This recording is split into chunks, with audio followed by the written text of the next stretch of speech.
Hello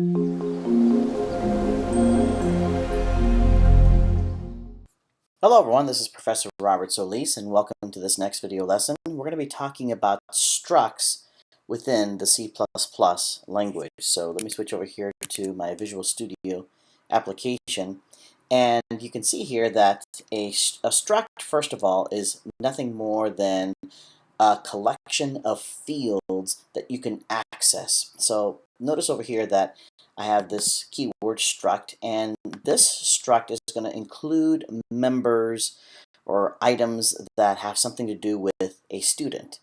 So what does a student have? Well, a student has a first name, a last name. They have a birthday, month, day, year, and perhaps they have a GPA. So a first name, well, that's going to be a string. A last name, that's going to be a string. The person's birthday information, month, day, year is going to be an integer, and then their GPA is going to be a double. So, of course, there are more items that can describe a student, like address, city, state, zip, phone number, social security. This is just a small collection. And that's exactly what a struct is. It's a collection of nouns.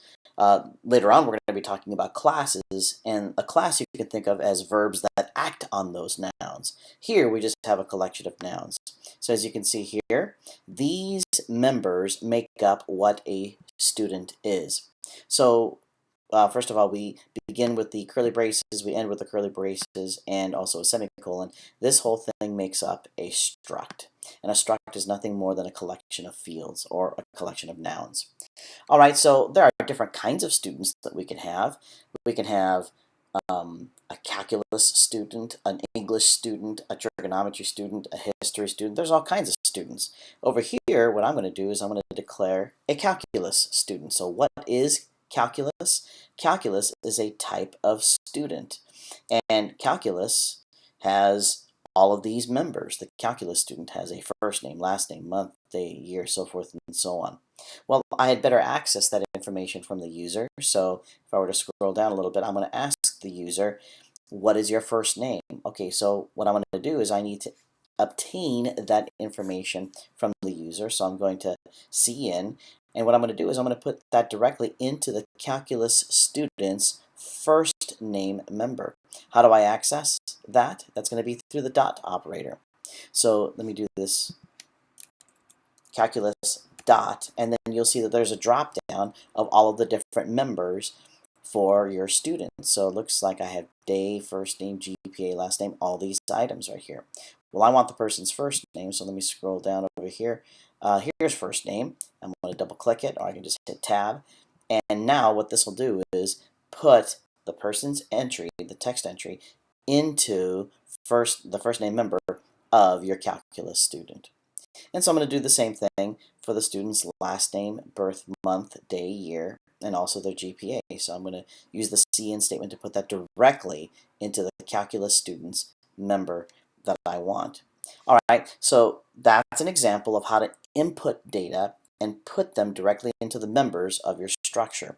Now, if I want to output that data, that's the same thing. So in this case, I want to say hello, and then the person's first and last name.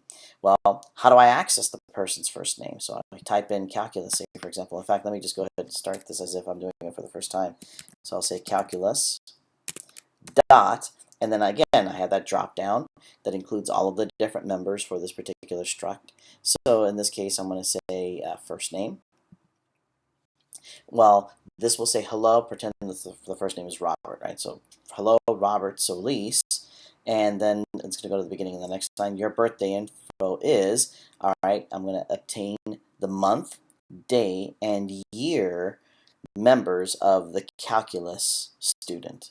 And so I can output that information via a cout statement. And then, of course, we're just going to end the program after that. So let me go ahead and start this project, give you a demonstration. What is your name? Robert. Enter Solis.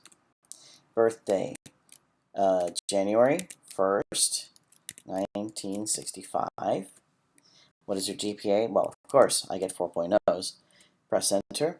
Hello, Robert Solis. Your birthday info is 1/1/1965. All right, so this is a demonstration of placing the information into the various elements or the various fields of a struct, and then also being able to extract them by displaying them via a cout statement.